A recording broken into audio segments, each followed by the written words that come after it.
These signs could soon point to a better understanding of the history of Regina's north-central neighbourhood.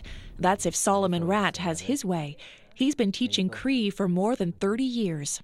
Montague, we don't have a U sound in Cree, so we have to go with the best we can. From Angus to Montague, all those streets. That's 8 street names transliterated into Cree syllabics. Cree was Rat's first language, but he wasn't allowed to speak it in residential school. He says adding Cree to the existing signs would help rebuild its strength.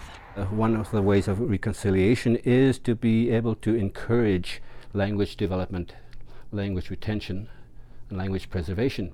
And one of the ways of doing that, those 3 things, is by making signs in the community. A similar push in Toronto last year led to 4 street signs that include the original Anishinaabe names. That took about a year to execute. The process in Regina is only just getting underway. The city says it is feasible because they make all their signs in-house, like these ones put up in Chinatown in the 80s. But the city says Indigenous languages pose a different challenge. There are a number of language groups in the Treaty 4 area, so we do want to make sure that the appropriate cultural considerations are being made. Jolie Big Eagle Kukwetoway lives in the area and is Nakota.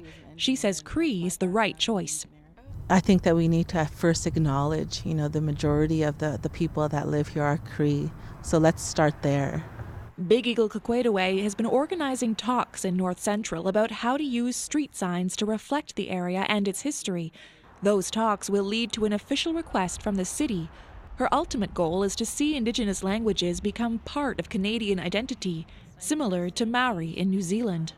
35 years ago, they said their language was almost at the point of extinction. So they fought for that. And that's what we need to do here. We need to fight for language revitalization, and that's happening. This is just a part of it. One sign at a time. Stephanie Skenderis, CBC News, Regina.